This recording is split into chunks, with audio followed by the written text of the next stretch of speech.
কল্যাণী বিশ্ববিদ্যালয়ের অন্তর্গত বিভিন্ন কলেজে যে সমস্ত ছাত্রছাত্রী ফিফথ সেমিস্টারে পড়াশোনা করছে এবং তোমাদের বাংলা অনার্স রয়েছে, তোমাদের জন্য এই ভিডিওটি অবশ্যই ভিডিওটি শেষ পর্যন্ত দেখবে, কোনো রকম স্কিপ করবে না।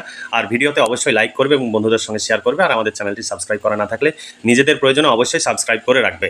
দেখো, Kalyani university fifth semester Bangla honours CC 12 paper, তোমাদের সিলেবাসে রয়েছে নাটকের রূপভেদ ও বাংলা নাটক, রঙ্গমঞ্চ রয়েছে, বাংলা নাটকের রূপভেদ এবং রঙ্গমঞ্চ এবং বাংলা নাটক।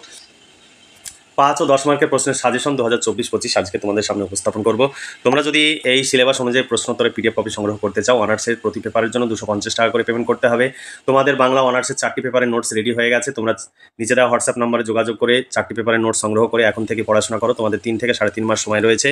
এই সময়ের মধ্যে আমাদের নোটস সংগ্রহ করে পড়াশোনা করলে সমস্ত তোমরা পড়ে ফেলতে পারবে এবং পরীক্ষার জন্য প্রস্তুতি নিতে পারবে। তাই এখানে ওখানে ছুটে বেরিয়ে নোটস সংগ্রহ করতে না গিয়ে তোমরা আজই আমাদের নিচে দেওয়া হোয়াটসঅ্যাপ নম্বরে যোগাযোগ করো এবং নোটসগুলো সংগ্রহ করে পরীক্ষার জন্য প্রস্তুতি নাও, নইলে তোমাদের সিলেবাস শেষ হবে না। এবার চলো দেখে নিয়ে আজকের আমাদের সাজেশনের প্রশ্নগুলো। দেখো, নাটকের রূপভেদ থেকে তোমাদের প্রথম প্রশ্ন, 1 নম্বর প্রশ্ন, ট্র্যাজেডির সংজ্ঞা ও বৈশিষ্ট্যগুলি উদাহরণ সহ লেখো, একটি সার্থক ট্র্যাজেডির পরিচয় দাও। 2 নম্বর প্রশ্ন, কমেডি নাটকের বৈশিষ্ট্যগুলি বিধৃত করো। 3 নম্বর প্রশ্ন, কমেডির সংজ্ঞা দাও, একটি সার্থক কমেডি নাটকের পরিচয় দাও। 4 নম্বর প্রশ্ন, কমেডি, ট্র্যাজেডি ও কমেডির পার্থক্য লেখো। 5 নম্বর প্রশ্ন, পৌরাণিক নাটকের সংজ্ঞা ও বৈশিষ্ট্যগুলি আলোচনা করো, একটি বাংলা সাহিত্যের একটি সার্থক পৌরাণিক নাটকের পরিচয় দাও। 6 নম্বর প্রশ্ন, ঐতিহাসিক নাটকের সংজ্ঞা দাও, একটি সার্থক ঐতিহাসিক নাটকের পরিচয় দাও। এরপরের প্রশ্ন, পৌরাণিক নাটকের সঙ্গে সামাজিক নাটকের পার্থক্য আলোচনা করো। 8 নম্বর প্রশ্ন, সামাজিক নাটকের সংজ্ঞা ও বৈশিষ্ট্যগুলি উদাহরণ সহ লেখো। যেগুলো স্টার দেওয়া রয়েছে সেগুলো ভীষণ ইম্পর্টেন্ট, সেই প্রশ্নগুলো তোমরা ভালোভাবে পড়বে। আর প্রশ্নোত্তরের পিডিএফ কপি সংগ্রহ করতে চাইলে নিচে দেওয়া হোয়াটসঅ্যাপ নাম্বারে যোগাযোগ করো। 250 টাকায় একটি পেপারের শর্ট প্রশ্ন, বড় প্রশ্ন উত্তর সহ কমপ্লিট পেয়ে যাবে। বিগত বছরের প্রশ্নোত্তরও থাকবে, বিশেষ করে যে প্রশ্ন এই সিলেবাসের যে অধ্যায়গুলো তোমাদের বিগত বছরে ছিল, তোমাদের গত বছর থেকে এই সিলেবাসটি নতুন, তবে নাটকের রূপভেদ, রঙ্গমঞ্চের ইতিহাস সেইগুলো পুরনো সিলেবাস। তাই সেই সিলেবাসের বিগত বছরের সমস্ত প্রশ্ন এবং উত্তর রয়েছে। দেরি না করে আজই যোগাযোগ করো এবং নোটসগুলো সংগ্রহ করে পড়াশোনা করো। 9 নম্বর প্রশ্ন, রূপক সাংকেতিক নাটকের সংজ্ঞা ও বৈশিষ্ট্যগুলি লেখো, বাংলা সাহিত্যে একটি সার্থক রূপক সাংকেতিক নাটক সম্পর্কে আলোচনা করো। 10 নম্বর প্রশ্ন, প্রহসন বা ফার্সের সংজ্ঞা বা বৈশিষ্ট্যগুলি চিহ্নিত করে বাংলা সাহিত্যের কয়েকজন প্রহসন রচয়িতার নাম লেখো। 11 নম্বর প্রশ্ন, একাঙ্ক নাটকের সংজ্ঞা ও বৈশিষ্ট্যগুলি সংক্ষেপে লেখো, একটি সার্থক একাঙ্ক নাটকের পরিচয় দাও। 12 নম্বর প্রশ্ন, পথ নাটক কাকে বলে, এর বৈশিষ্ট্যগুলি লেখো। রঙ্গমঞ্চ ও থিয়েটারের ধারা থেকে তোমাদের প্রশ্ন। 1 নম্বর প্রশ্ন, বাংলা রঙ্গমঞ্চের ইতিহাসে লেবেদেফের বেঙ্গলি থিয়েটারের অবদান আলোচনা করো। 2 নম্বর প্রশ্ন, বাংলা রঙ্গমঞ্চের ইতিহাসে নবীন বসু থিয়েটার অবদান আলোচনা করো। 4 নম্বর প্রশ্ন, বাংলা নাট্যশালার ইতিহাসে জোড়াসাঁকো নাট্যশালার গুরুত্ব সম্পর্কে আলোচনা করো। 5 নম্বর প্রশ্ন, বাংলা রঙ্গমঞ্চের ইতিহাসে ন্যাশনাল থিয়েটারের অবদান সম্পর্কে আলোচনা করো। তোমরা আমাদের কাছে নোট সংগ্রহ করলে তোমাদের অর্থ এবং সময়ের সাশ্রয় হবে। তোমরা বিভিন্ন জায়গায় ছোটাছুটি করে এই নোট সংগ্রহ করবে, কিন্তু পরীক্ষার আগে তোমরা সেই নোটস সেখান থেকে কখনোই কমপ্লিট পাবে না। আর আমাদের নোটস 4টি পেপারের নোটস কমপ্লিট হয়ে গেছে। তোমরা আজই যোগাযোগ করো এবং 4টি পেপারের নোটস সংগ্রহ করে ঘরে বসে পড়াশোনা করো। এতে তোমাদের অর্থ এবং সময় দুটোরই সাশ্রয় হবে এবং তোমরা ভীষণভাবে উপকৃত হবে। পরীক্ষায় 100% কমন পাবে। আমাদের এগুলো অভিজ্ঞ শিক্ষক মণ্ডলী দ্বারা তৈরি করা নোটস এবং কম্পিউটার টাইপ করা নোটস। তাই তোমরা শুধু এখানে ওখানে ছুটে না বেরিয়ে তোমরা এই নোটসগুলো সংগ্রহ করো এবং ঘরে বসে পড়াশোনা করে পরীক্ষার প্রস্তুতি নাও। নীলদর্পণ দীনবন্ধু মিত্রের লেখা নাটক, নীলদর্পণ নাটকের গঠন শৈলী ও গঠন কৌশল সম্পর্কে আলোচনা করো। 2 নম্বর প্রশ্ন, নীলদর্পণ নাটকের সমাজ বাস্তবতা কতটা ফুটে উঠেছে সেই সম্পর্কে আলোচনা করো।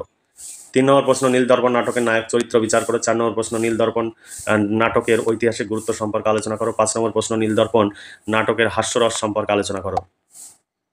আমি একটু তাড়াতাড়ি করে প্রশ্নগুলো বলি এবং আমি ভিডিওর যে গুরুত্বপূর্ণ কথাগুলো খুব তাড়াতাড়ি বলি, তাতে তোমাদের অনেকেরই আপত্তি রয়েছে, কিন্তু এটা আপত্তি করা সম্ভব নয়, কারণ তোমরা ভিডিও কমপ্লিট দেখো না।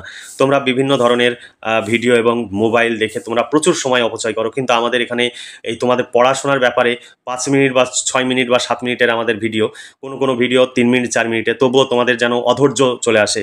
আমি বুঝে পাই না কেন তোমাদের এরকম মানসিকতা। অনেকে এত বাজে বাজে কথাবার্তা বলো, আমি হতবাক হয়ে যাই। তোমরা স্টুডেন্ট না অন্য কিছু?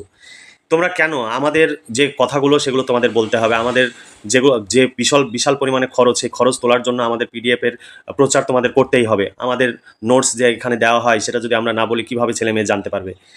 তাই তোমরা প্রয়োজন হলে অবশ্যই আমাদের এই ভিডিও ফলো করবে, আর যদি মনে করো যে প্রয়োজন নেই তাহলে অনুগ্রহ করে বাজে বাজে কমেন্টস বা ইউটিউবে বা হোয়াটসঅ্যাপে মেসেজ করবে না। আমি তোমাদের অনুরোধ করছি, তোমাদের ভালো লাগলে ফলো করবে, ভালো না লাগলে তোমরা ডিনাই করবে। তাতে কোনো আপত্তি নেই, আমাদেরও কোনো সমস্যা নেই, কারণ আমাদের ভিডিওতে সেইভাবে ভিউজ হয় না, আর আমাদের চ্যানেল থেকে ইনকামও হয় না। 1 বছরে আমাদের এখনও $100 জমেনি। তার মানে $100 হলে আমাদের 8 থেকে 8,000 বা 8,400 বা 300 এরকম টাকা আমাদের আসবে। 1 বছর ধরে আমাদের $100 জমেনি, তাহলে আমাদের টাকা কোথা থেকে আসবে? এই যে হিউজ টাকা আমাদের খরচ হচ্ছে, প্রচুর টিচার রয়েছে, প্রত্যেকটা সাবজেক্টের টাইপিস্ট রয়েছে, এত টাকা কোথা থেকে আসবে তোমরাই বলো। তুমিও নিজেও ফ্রিতে কখনো কাজ করবে না, 1 দিন 2 দিন কোনো বন্ধুকে হেল্প করবে, বছরের পর বছর কোনোদিনও কাজ করবে না। তাই আমাদের প্রচুর খরচ, তার জন্য আমাদের বলতে হয় পিডিএফের মূল্য এবং সমস্ত কথা। তোমরা সেগুলোর জন্য বিরক্ত হবে না। অবশ্যই তোমরা প্রচুর ভিডিও দেখো, অনেক উল্টোপাল্টা ভিডিও দেখো, প্রচুর সময় ব্যয় করো, কিন্তু আমাদের এই ভিডিওগুলো একটু ধৈর্য সহকারে দেখবে, কারণ আমাদের কথাগুলো না শুনলে আমরা কি করে আমরা চালাবো? এই সংস্থা আমাদের পক্ষে চালানো সম্ভব নয়। নীলদর্পণ নাটকের সংলাপ রচনায় নাট্যকারের দক্ষতার পরিচয় দাও। 7 নম্বর প্রশ্ন, নীলদর্পণ নাটকের ট্র্যাজেডি কিনা বিচার করো। 8 নম্বর প্রশ্ন, নীলদর্পণ নাটকে গোলক চন্দ্রের চরিত্রটি বিশ্লেষণ করো। 9 নম্বর প্রশ্ন, নীলদর্পণ নাটকের নবীন মাধব চরিত্রটি বিশ্লেষণ করো। 10 নম্বর প্রশ্ন, নীলদর্পণ নাটকের তোরাব চরিত্রটি বিশ্লেষণ করো। তারপরে 11 নম্বর প্রশ্ন, নীলদর্পণ নাটকের 2টি গুরুত্বপূর্ণ নারী চরিত্র সম্পর্কে আলোচনা করো। তারপরে অথবা প্রশ্ন রয়েছে, নীলদর্পণ নাটকের অবলম্বনে ক্ষেত্রমণি চরিত্রটির উপযোগিতা বিচার করো। অথবা নীলদর্পণ নাটক অবলম্বনে পদি ময়রানী চরিত্রটির উপযোগিতা বিচার করো। 12 নম্বর প্রশ্ন, নীলদর্পণ নাটক অবলম্বনে দুজন নীলকর সাহেব চরিত্রের পরিচয় দাও। এখানে রোগ সাহেব এবং উড সাহেব এই দুইজনের চরিত্র সম্পর্কে যদি আলাদাভাবে আসে, তাও ওই প্রশ্নটি থেকেই উত্তর হয়ে যাবে। রথের রশ্মি থেকে তোমাদের প্রশ্ন, রথের রশ্মি নাটকের নামকরণের সার্থকতা বিচার করো। 2 নম্বর প্রশ্ন, রথের রশ্মি নাটকের সংলাপের ব্যবহারের গুরুত্ব আলোচনা করো। 3 নম্বর প্রশ্ন, রথের রশ্মি নাটকের কোন শ্রেণীর নাটক তা আলোচনা করো। তারপর 4 নম্বর প্রশ্ন, রথের রশ্মি নাটকের শেষ কথা জনজাগরণ মন্তব্যটি সার্থকতা বিচার করো। 5 নম্বর প্রশ্ন, রথের রশ্মি নাটক পথের ভূমিকা আলোচনা করো। 6 নম্বর প্রশ্ন, রবীন্দ্রনাথ ঠাকুর রচিত রথের রশ্মি নাটকের কৌতুক রস বা হাস্যরসের পরিচয় দাও। 7 নম্বর প্রশ্ন, রথের রশ্মি নাটক অবলম্বনে সৈনিক চরিত্রটির ভূমিকা আলোচনা করো। তারপরে রথের রশ্মি নাটকে নারী চরিত্রগুলির সম্পর্কে সংক্ষেপে আলোচনা করো। সর্বনাশ এলো, কিভাবে সর্বনাশের সূচনা হয়েছিল বলে বক্তা মনে করেছেন, বক্তার মতে কি কি সর্বনাশ সূচিত হয়েছিল। তারপরে 10 নম্বর প্রশ্ন, রথের রশ্মি নাটকের মর্মার্থ আলোচনা করো বা মূল ভাববস্তু বা সারবস্তু আলোচনা করো। এই ছিল তোমাদের সাজেশনের প্রশ্ন। এই সাজেশন অনুযায়ী প্রশ্নোত্তরের পিডিএফ কপি সংগ্রহ যদি তোমরা করতে চাও, নিচে দেওয়া হোয়াটসঅ্যাপ নাম্বারে যোগাযোগ করো। তোমাদের বাংলা অনার্সের 4টি পেপার রেডি হয়ে গেছে।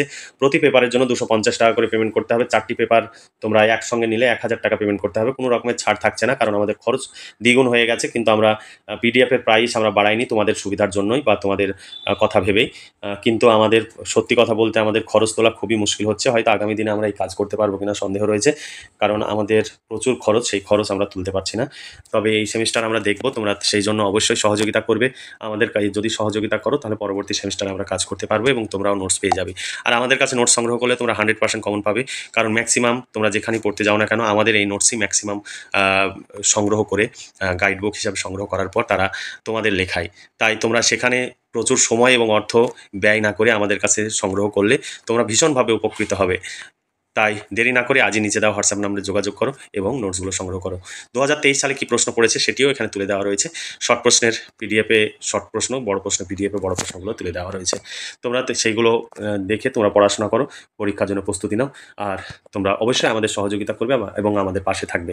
আমাদের এখানে কোনো রকমের দামাদামি করবে না, আমাদের ফিক্সড প্রাইস। তাই তোমরা অবশ্যই আমাদের হোয়াটসঅ্যাপে কোনো রকমের বাজে মন্তব্য বা উল্টোপাল্টা মেসেজ করবে না, এটুকু তোমাদের প্রতি আমাদের পক্ষ থেকে অনুরোধ রইল। তাহলে ভালো থেকো, সুস্থ থেকো এবং খুব ভালোভাবে পড়াশোনা করে পরীক্ষার প্রস্তুতি নাও। এই শুভকামনা জানিয়ে আজকে ভিডিওটি এখানে সমাপ্তি ঘোষণা করছি।